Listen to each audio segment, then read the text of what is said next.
Welcome back to another vlog review.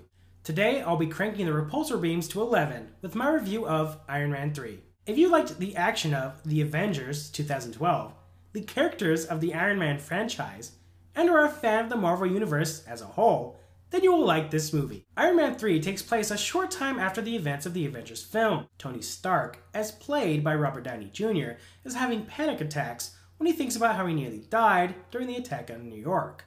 Confronted with the knowledge that there's a universe of bigger and better things out there, Tony has become obsessed with building more and more Iron Man suits for any and every occasion.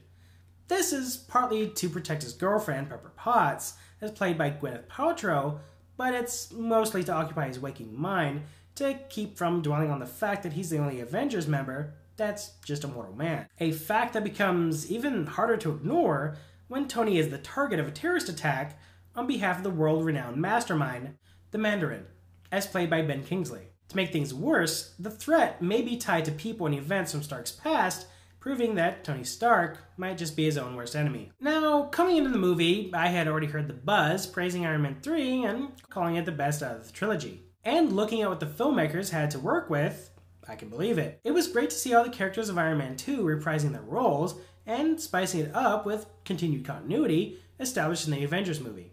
As usual, Robert Downey Jr. was born to play the role of arrogant, eccentric, lovable genius Tony Stark, and he steals the show without breaking a sweat. But maybe that's because Downey had a director that already knew just how to handle him. Before directing Iron Man 3, Sean Black broke out on the scene, jump-starting Downey's later career with the hit film Kiss Kiss Bang Bang. And if you're familiar with that movie, then you'll know just what kind of clever, snappy dialogue you're in for. Maybe it's Black's fresh new perspective that separates Iron Man 3 from the previous installments. This time the movie answers the question, is Tony Stark really a hero, or is it just his suit? The majority of the film pulls Tony out of his superhero onesie, putting him in the heart of the action with only his wits and ingenuity to save the day. But he's not doing it alone. The Pepper Potts character gets a few more upgrades beyond the usual damsel in distress / disapproving love interest. In fact, a few supporting characters get their moment to shine, which goes a long way in actually getting the audience invested in seeing the hero save the day. But what is a superhero without his supervillain? Ben Kingsley as the terrorist leader, Mandarin,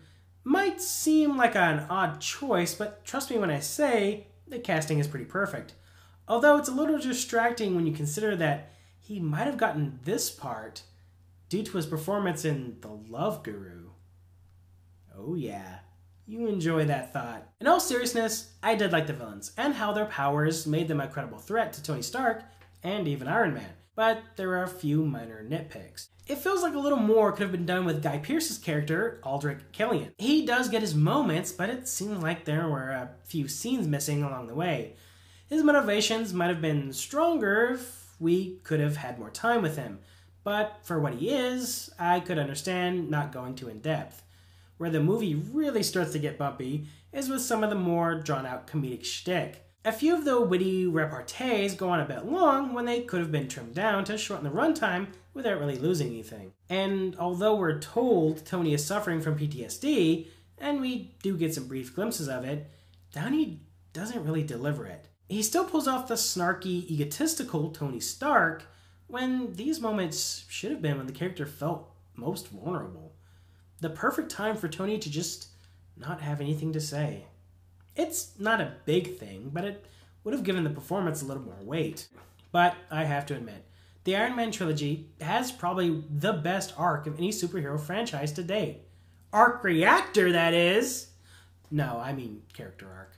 When you consider that Tony's near-death experience in the first Iron Man is what set him on his path for redemption, proceeding to Iron Man 2 where his life-threatening illness and the replication of his technology are going to do him in again, and now he's a survivor in an interdimensional intergalactic war after just coming to grips with his feelings towards Pepper Potts. Everything that's happened in the Iron Man movies, and even the Avengers, has grown and shaped Tony Stark's character, not just the comic books he's based on. Maybe it's a little fanboyish of me, but what can I say?